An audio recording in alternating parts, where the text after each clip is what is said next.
各位武林新天地嘅朋友，大家好。今年係佛山西樵山黃飛鴻紀念館呢，係為咗慶祝黃飛鴻誕生160週年呢，舉辦咗一連串嘅活動，而當中係包括咗有武術匯演、有詩藝邀請賽，以及而一席間我哋嘅網站記者呢，係提問有關坊間好多武術界人士以及傳媒朋友呢，都好想知道黃飛鴻紀念館所掛嘅黃飛鴻師傅呢張相係唔係佢自己本人，可唔可以大會澄清一下呢？非常之熱鬧嚇，亦都好開心。今日上午呢，我哋舉行咗一場呢簡單而隆重嘅紀念儀式，就紀念我哋嘅一代武林宗師黃飛鴻呢誕辰160週年啦。咁嚟自澳門、香港、台灣、美國、新加坡、馬來西亞等10幾個國家同埋地區呢，超過150名黃飛鴻傳人係聚首我哋南海嘅西樵啊！以及呢，就係共同咁嚟獻埋我哋嘅先師啦。好嘅，各位新聞界嘅朋友，大家下午好。今日非常高興能夠同大家一齊出席呢個黃飛鴻與西樵山研討會。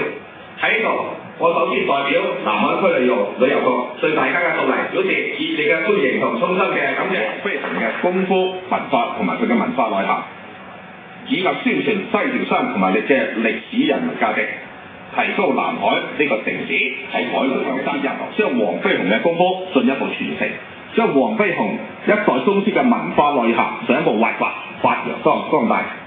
西樵山呢個美麗嘅地方養育咗黃飛鴻，使佢成為一代宗師。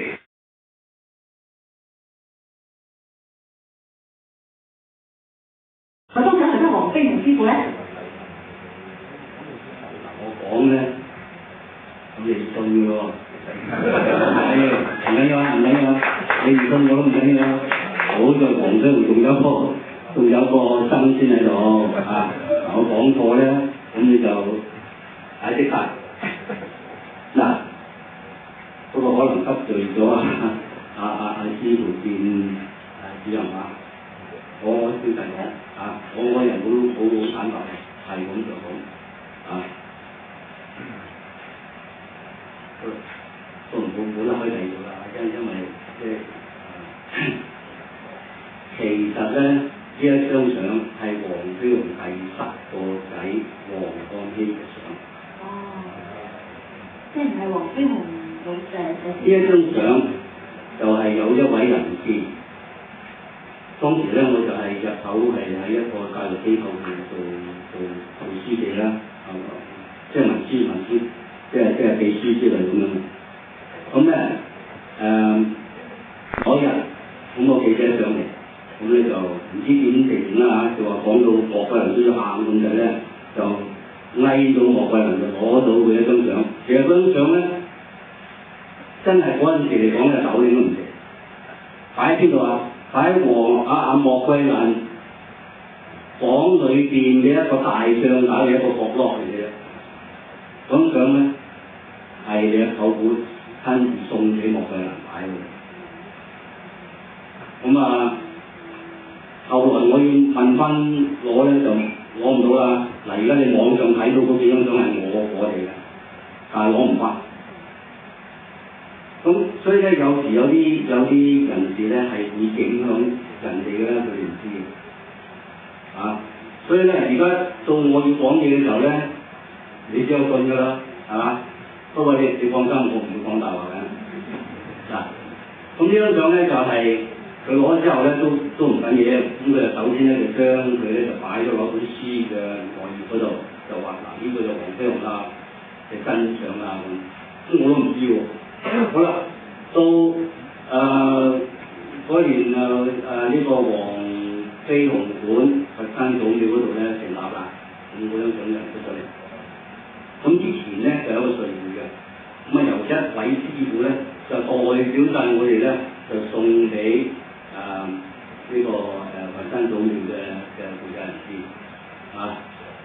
咁咧好啦，呢張相一出咗之後咧，我哋諗啦，個背脊咧全撞啦，換晒線啊，俾人篤到借，我篤都冇人怪喎，嗰陣時唔係我俾喎嗰張相係人哋用一個方法去攞咗嘅。如果我當時如果係喺館裏邊咧，我哋一定唔會俾到佢走嘅。咁攞咗點咧？咁佢已經攞咗啦。咁都唔緊要嘅，咁你仲要代表埋我哋送俾人嗰度先陰功。咁於是乎咧就搞到我哋香港嗰邊咧又要賣報紙，又要澄清等等。不過我聽阿李師傅你話，阿莫師太話，但係呢個黃漢興呢張相咧係最似阿黃飛鴻。係，咁啊呢個就我好想賴落去講，所以我想講原因點樣先。不過咧嗱，點解我又會咧喺我嚟講啊，我唔代表我嘅師兄啊或者師伯啊等等，我哋嘅同行等等，唔知你哋嘅意見點？但係我自己認為咧，我又接受喎。點解咧？一間紀念館咁大，你冇一張相喺度，咁就唔得嘅，係咪？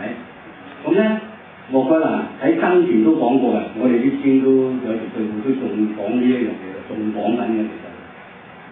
嗰張相係好似黃飛鴻嘅，好似係唯一嘅地方唔似嘅地方咧，就係個耳仔仲長少少，仲比而家現在嗰張相咧個耳仔係長少少，然之後咧嗰個眉咧就好似壽星公眉咁啊，個輪廓啊等等咧各有唔係一模一樣嘅，所以我自己默認咧就話因為呢個黃飛鴻都好喎咁，我自己我唔代表你。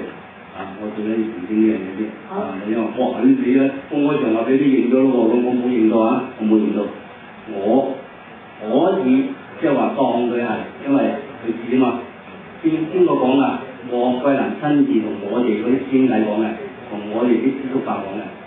咁所以咧，我哋都深信當咗佢係咁解嘅啫。我實際上我係冇承認到張相係黃飛鴻。多謝你問呢個問題，真係非常好。多謝晒呢個。